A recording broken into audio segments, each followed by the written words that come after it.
Hallo und herzlich willkommen zum 25. Review auf unserem Kanal. Ich bin der Patrick. Ich bin der Salvo. Und heute stellen wir euch das Smith & Wesson Modell 500 vor.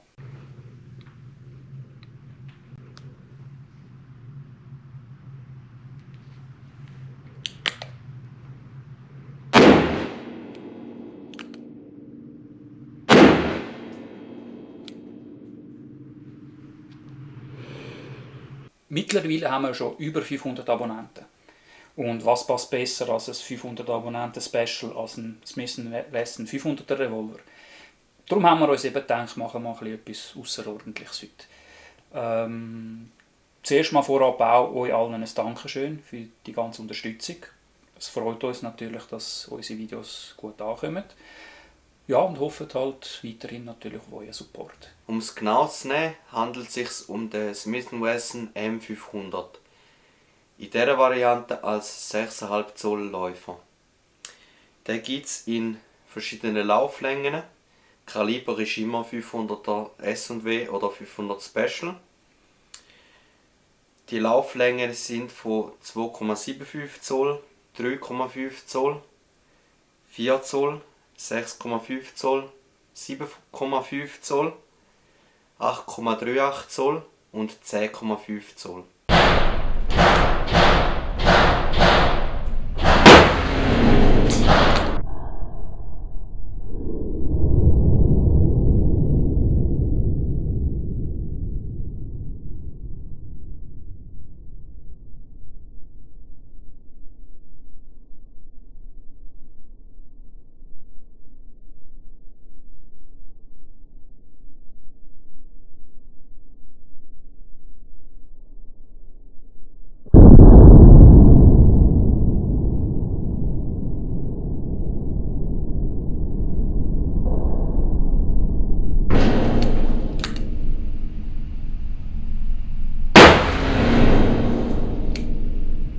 Die Entwicklung von dieser Modellserie hat 2002 angefangen.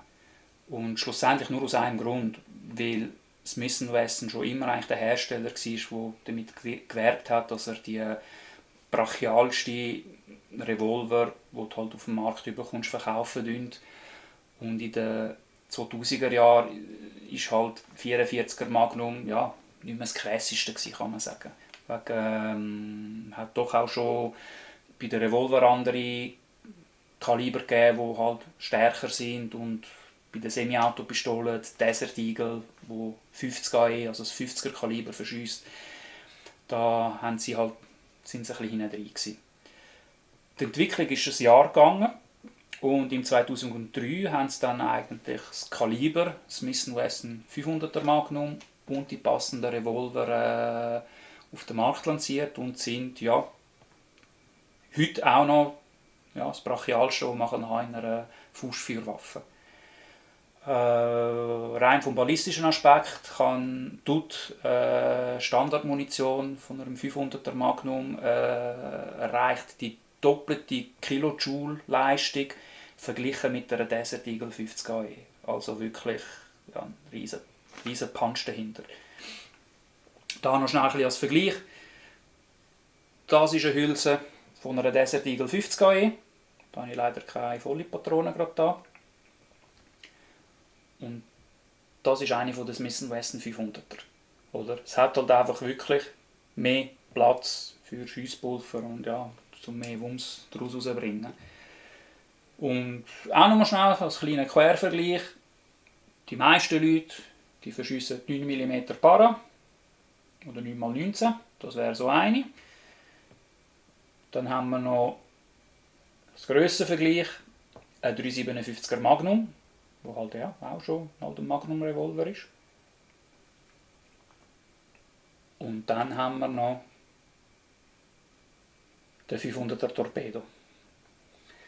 Ja, und seit sie den auf den Markt gebracht haben, ja, sind es heutzutage immer noch, ist eigentlich noch das brachialste, stärkste, was man in einer Faustfeuerwaffe kaufen kann auf dem Markt. Die Modelle sind sehr beliebt, nicht nur halt bei Leuten, die halt den Drang haben, um es halt ein bisschen übertreiben. aber durch den guten ballistischen Effekt, den die Kugel hat und auch die Präzision, die man erreichen tut, werden sie auch sehr gerne zur Jagd oder zur Abwehr von grossen wilden Tieren wie Bären eingesetzt. Der Revolver wird in einem Smith & Wesson typischen Kunststoffkoffer geliefert, wo man auch, wenn man möchte, da vorne ein Vorhängeschloss anmachen. Im Lieferumfang dabei ist natürlich der Revolver selber. Dann haben wir noch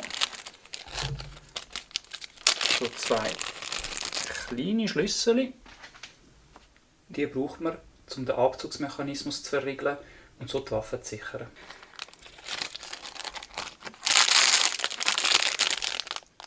Das Waffenschloss.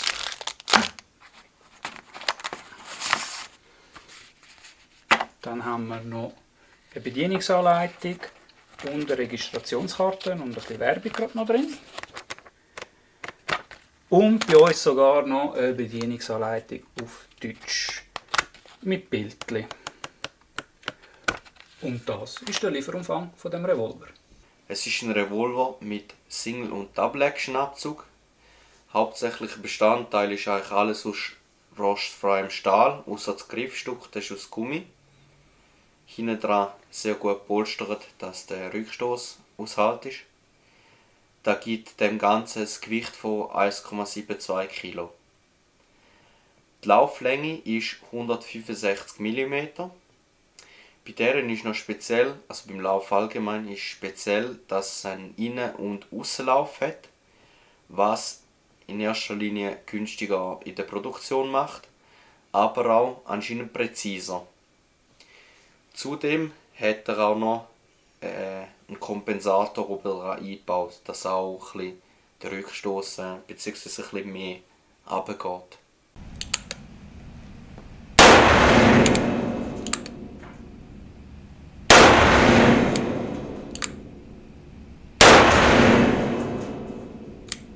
Wie man es so von Revolver kennt, haben die nicht gross viele Anbedienerelemente. In erster Linie einfach ein Schieberregler zum Trommeln lösen. Da zum Sagen, die Trommel geht nur auf die linke Seite auf und der Regler ist auch nur auf der linken Seite. Die Trommel selber fast 5 Schuss. Und dann haben wir einfach noch Abzug und Hammer. Beim Hammer hat es oben drauf Texturierungen, damit man halt nicht abschlüpfen tut, wenn man vorspannen tut. Und komischerweise jetzt bei diesem Modell ist der Abzug aber dafür glatt. Im Double-Action-Modus hat der Revolver ein Abzugsgewicht von ca. 4,5 kg. Das ist halt relativ streng, aber es geht doch noch recht gut. Den Auslösepunkt, den merkt man eigentlich aber fast nicht. Im Single-Action-Modus wird das Abzugsgewicht auf ca. 2 kg reduziert. Der Abzug kommt eigentlich sofort, also kein Vorweg, nichts. Du drückst und sie löst dann auch gerade aus.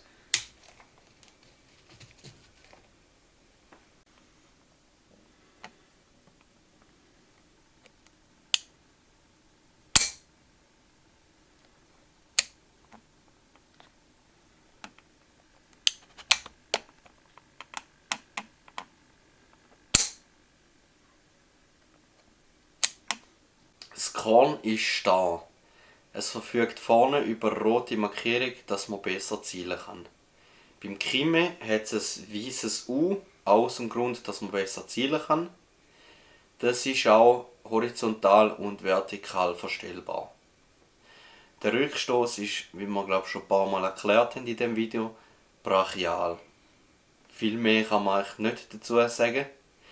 Leider haben wir den nicht messen, weil wir nie das Messgerät anbauen. Zum Schussbild, das ist eigentlich eben für das, dass es einen extremen Rückstoß hat, sehr gut ausgefallen.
Also ich habe mich am Anfang immer geweigert, den Revolver zu schiessen. Ich hatte halt einfach wirklich sehr einen grossen Respekt gehabt vor dem Modell und vor dem Kaliber und habe halt den Patrick immer gewitzelt, so, ja, wenn wir dann irgendwann mal 500 Abonnenten haben, dann schiesse ich ihn mal. Tja, da sind wir. 500 Abonnenten haben wir erreicht, das musste ich auch schiessen. Ich würde halt sagen, ja, bin da noch so geteilter Meinung, es hat mir irgendwie schon ein bisschen gefallen, aber irgendwie finde ich es auch ein bisschen so too much von dem her, also ganz klar nicht etwas, wo jedes Mal mitnimmst, also nicht nur wegen dem Handgelenk, das einem dann nicht danken tut, aber halt auch die Munition ist halt einfach wirklich nicht gerade günstig. Aber ich würde sicher jedem einfach empfehlen, wenn wir die Möglichkeit haben, probiert es einfach mal aus. Also wenn man gerne schiessen tut, ist es sicher eine Erfahrung, die man sammeln sollte, kann man sagen. Dort aber muss man sagen, ja, das ist halt vielleicht mit dem Internetzeitalter, wo man halt jenste YouTuber sieht, die mit denen einhändig und in jeder Hand einen ein bisschen rumballern und so, dass man ein bisschen den Respekt davon verlieren tut. Es ist halt eben wirklich ein bekanntes Kaliber. Ich würde wirklich einfach empfehlen, wenn man sich jetzt zu einem posten tut oder einfach, wenn man das erste Mal so einen schiessen tut, am Anfang wirklich einfach nur einen Schuss in die Trommel rein tun und einfach einmal schiessen. Und erst sagen wir es, wenn man halt eine gewisse Zuversicht, wenn man es halt weiss, wie es ist und sieht, wie es tut, dann, wenn man selbstsicherer ist, dann anfangen mit mehreren Schussladen, oder? Weil trotz dem Double-Action-Abzug, der 4,5 Kilo hat, ist halt schon mit dem Verschreckmoment und mit dem Rückstoß, den er hat, kann es einem gleich passieren, dass man eigentlich relativ schnell eine Doublette rauslassen kann. Und das Problem ist halt einfach, sobald der erste Schuss raus ist, du hast keine Chance, um den Revolver so zu heben, dass die Mündung während dem Rückstoß gegen vorne zeigt. Oder? Das heisst, wenn dann das passiert und du mehr als einen Schuss geladen hast, dann geht der zweite Schuss halt einfach irgendwo die Luft raus, in die Decke raus, oder halt je nachdem, wo du schiessen kannst. Und das ist halt sicher etwas, was man nicht will, oder? Ja, das wäre eigentlich mein Fazit, kann man sagen. Also zum Kaufen würde ich es jetzt wirklich nicht jedem empfehlen, auf gar keinen Fall. Aber ich würde es sicher jedem empfehlen, die Möglichkeit nehmen, wenn man hat, um es mal einmal ausprobieren.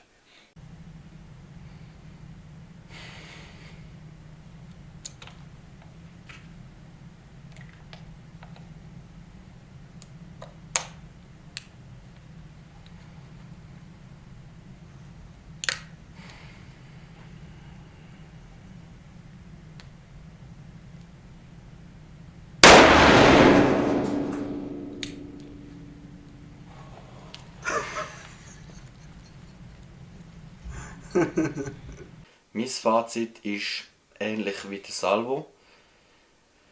Es ist sicher keine Waffe, wo jedem kannst empfehlen kannst. Vor allem neue Schütze garantiert nicht. Eigentlich, ja eben.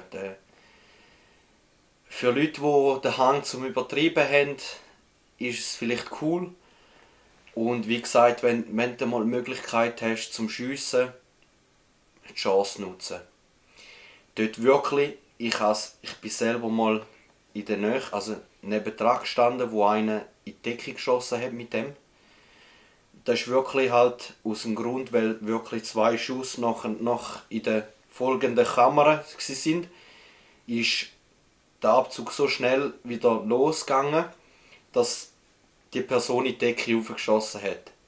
Darum eben, wenn es Schuss ist, immer eine Kamera nur geladen. Und wenn jetzt mehrere Schüsse ist, macht es zum Teil auch Sinn, wirklich eine Kamera leer, die nächste Kamera wieder ein Schuss drin, wieder leer, wieder ein Schuss drin. Weil alles andere ist wirklich zu gefährlich. Es ist eben in meiner Anwesenheit einmal passiert und im Schiesskeller, wo wir jetzt gehen, ist es anscheinend einmal passiert, dass einer in die Decke geschossen hat. Darum wirklich mit Vorsicht zu genießen. Sonst wirklich eben zum Schiessen damit macht es Spass. Es ist wirklich extrem.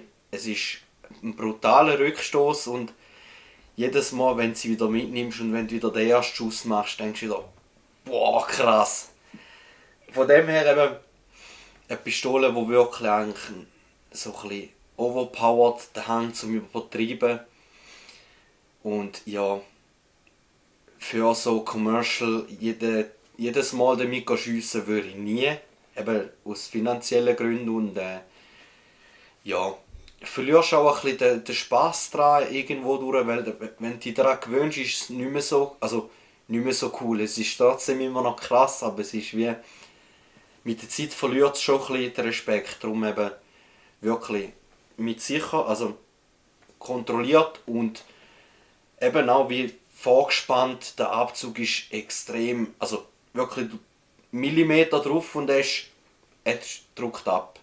Also wirklich mit Vorsicht zu genießen, aber halt schon eine Waffe, die Spaß machen kann, aber halt mit Vorsicht zu genießen. Und, warte schnell, zum sagen, ich bin nicht der, der auf die Decke geschossen hat. Ich auch nicht. Also, ja. Und einfach andere gesehen, was passiert ist.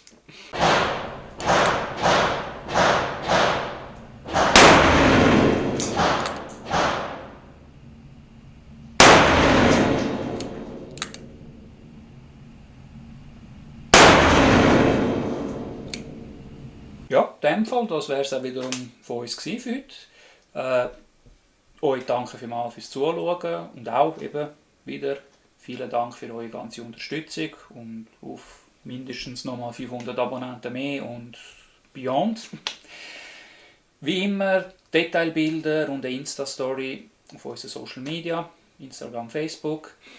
Ja, wenn es euch gefallen hat, lasst doch ein Like da und wie immer eben, wir freuen uns über jede Unterstützung und über jeden Abonnent. Merci vielmals fürs Schauen und bis zum nächsten Mal. Ciao zusammen.